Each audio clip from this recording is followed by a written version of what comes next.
for the first time.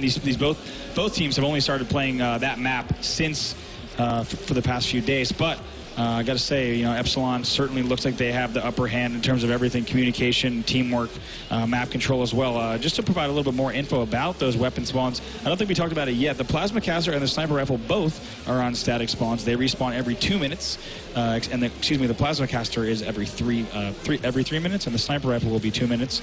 Also, got to talk about the other weapons on the map because we are playing with the default starting weapons here. Of course, looking forward to seeing how the players are reacting to these kind of the default arena settings, how the pro players use them, as well as the power weapon placement as well, getting feedback from these teams. But that makes the weapons like the BMR, the BR, the SMG, the DMR really important, right? Those weapons are on dynamic spawns. They spawn every 20 seconds. Again, but that's what they need to do. If they can get that timing, they'll know the timings now. They've had a chance to play around. All the teams have kind of been helping each other out, which is fair play to them, giving them the timings and things like that. They've had a chance to feel them out and play them, but they just need to keep control of them. And to be honest with you, if they don't do it on this, they're going to be going home. Players to watch right now: Snipe Drone and VAD, both incredible snipers. However, I've got to be honest, I think it's actually one of the Buck twins who's been getting the sniper rifle. I'm not entirely sure it is, but I think it's one of the Buck twins. I was going to say, I don't think we've seen too much sniping from Snipe Drone. Of course, we know that both these players can do massive damage with it, though, so should the weapon end up in their hands, expect to see them go off and really put points on the board for their team. But I think it's going to come down, if we've got to be honest, Bravo, I think it's all going to come down to this OS. That thing is just, especially if they somehow manage to get a second one again. Right. Not only did they pick up and wasn't challenged, so they knew the timing where CAZ did not, but Jim wasn't even shot throughout the entire thing. They didn't even challenge him. He was getting the kills. No one took any of it off of him. And if they managed to get another double OS setup, CAZ are in trouble and CAZ are going home. That's the case indeed. You see Vard on your screen here. We're going to be starting things off here with Vard for CAZ Esports. They need to rally back quick and hard, Sims, if they want to force a Game 3 in this series. Look for him pushing and pressurizing that sniper, get out of it. But the one thing that he needs to be aware of is Jim Bossett. He's been very, very clever. He's been just going around the map, trying to find all the jumps. He knows how to make it up to Sniper without even using the backdoor route and going through and coming up past the carbine. At the moment, he can run up the side of the wall. There are some little ledges on there which he's clambered up and found his way up to Sniper without even routing, around the normal route that we would see now. Kicking things off then, guys, here's Game 2 on board with VAD of CAZ Esports right now. Let's see who gets that first OS. And of course, we saw an incredible Game 2 here in the first series. It looks like a player is flying there into that OS, and it was Buck 57. I gotta say, what he used there was the slide. Who tried to get it, but Vard shuts it down. I just can't get over that brilliant grenade from VAD there as he goes up 2-0 now, moving forward. VAD is looking for another player as we see him pushing back on that ramp at the moment. Sniper is in play, however, he needs to be careful and watch his head. I'm not entirely sure he's got it. Opts to leave the DMR on the floor, and just to update you, it is Hollers on CAZ himself that has the Sniper 4-1 the score. CAZ putting a little bit of pressure on Epsilon. Yeah, I like what I'm seeing here from CAZ. This is the opening that we needed to see from them off the game. And of course, in Game 2 was down by a substantial margin. However, CAZ actually putting some points on the board early in this match, indicating that they might want to send this series to a Game 3. I like this teamwork, though. They're speaking to each other, and 7-2 now the score as VAD picks up a double kill. VAD does not want to go home after this game. He wants to be seeing game number 3 right now. I love where he is. He's just anchoring this back section at the moment, and his teammates are giving him support. There's Hollers with the sniper. Hollers does have the defense. He needs to do work with it, though, and get some kills. 9-2 the scores. We've just passed 11 minutes remaining. And of course, Overshield is dropping. Let's see what happened there. OS just got burnt for a second time around. VAD manages to burn the guy as he picks him up. Hollers now just managed to pick up a sniper. Look at that score, though, Bravo. 11-4. Unfortunately, does get bottlenecked by 2 grenades. He does go down. 11-5 the score. Buck 57 now picking up the sniper.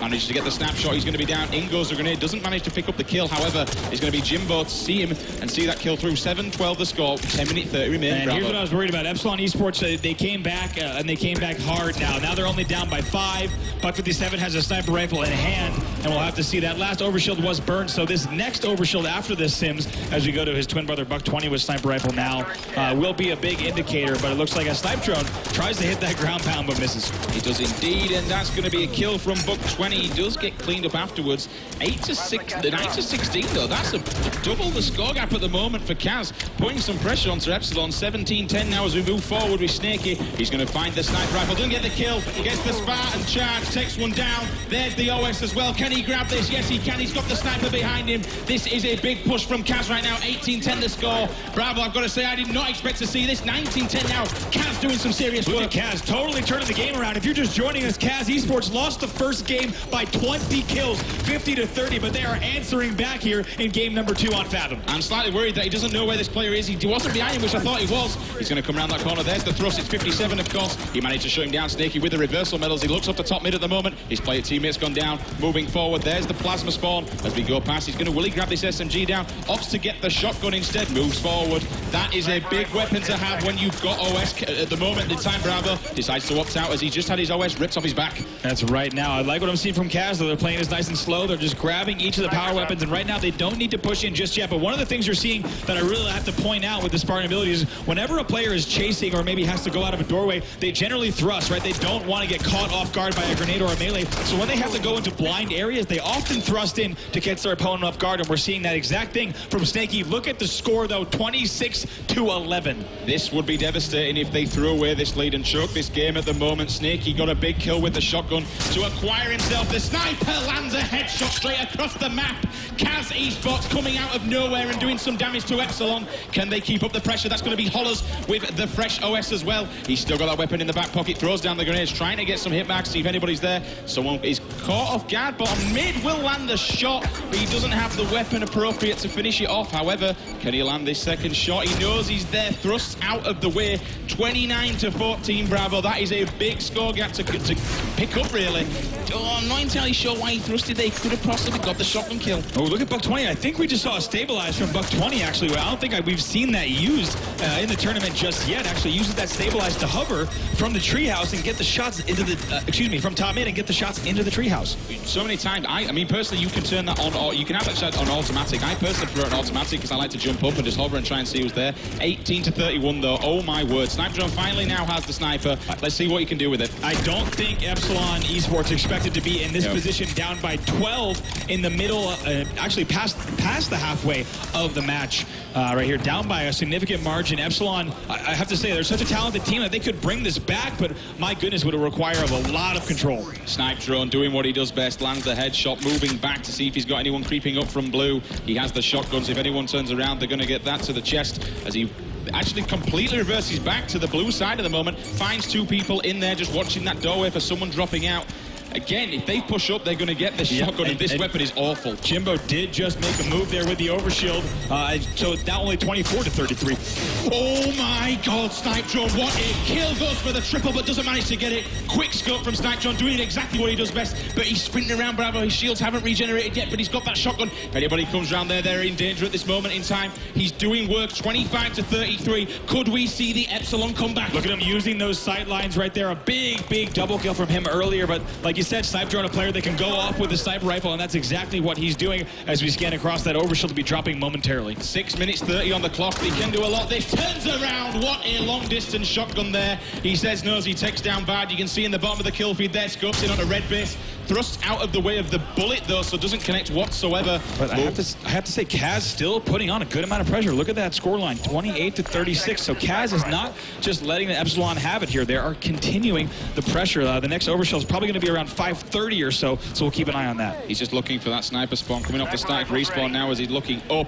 Decides to turn around. If anyone comes around this corner, which they do, another shotgun kill for Snipe Drone right now, putting in some serious work.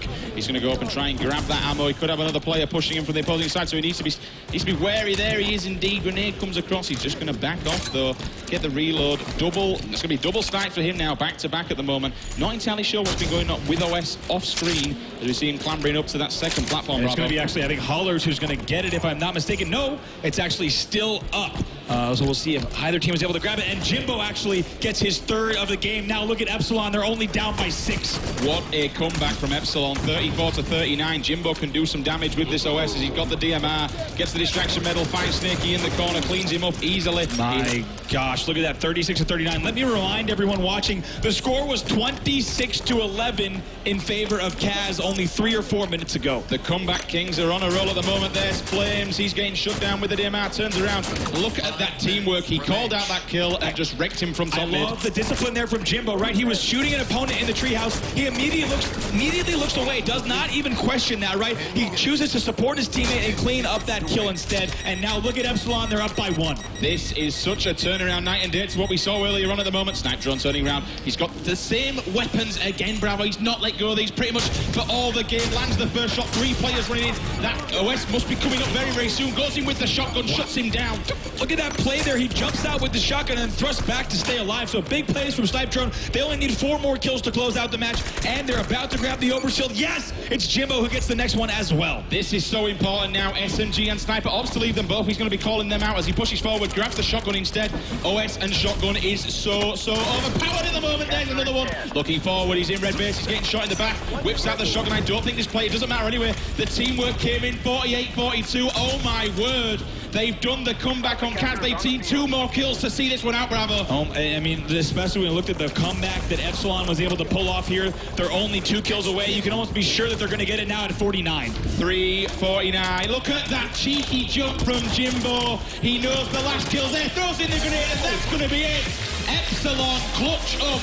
They take the win 2-0. My gosh, that is a mean comeback, and Epsilon Esports is making a statement with that win. They close it out after being down 26-11, right? That match should have ended with Epsilon only having about 22 kills, even less on the board, but instead they mount the comeback. I loved how they pieced that together. Get the overshield, get the sniper rifle, and slowly start to come back. They did it over the course of about 3 or 4 spawn cycles, and then they pull away finally at the 41 mark. Just really disciplined, long gameplay there from Epsilon. They didn't give up on themselves despite being down by a huge margin, and they close out. I never like to use the word choke, but to be honest with you, they had such a big lead. They should not have lost that. That was, oh, Jimbo with the power of the Epsilon at the moment, the people's champion. They will, of course, go forward to play Supremacy.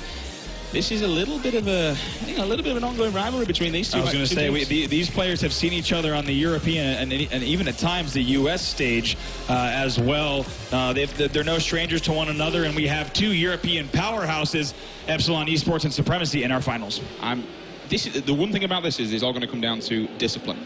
Jimbo and Snipe Drone still quite younger players in comparison to the time, you know, that the opposing team spent in the game. These guys have composure. They know how to handle a grand final situation. Yeah. It kind of comes down to who's going to keep the composure most. Both teams know what they're doing. Let's put it this way. They're all veteran UK players. They know how to handle it, but it's whether or not they break Jimbo and Snipe.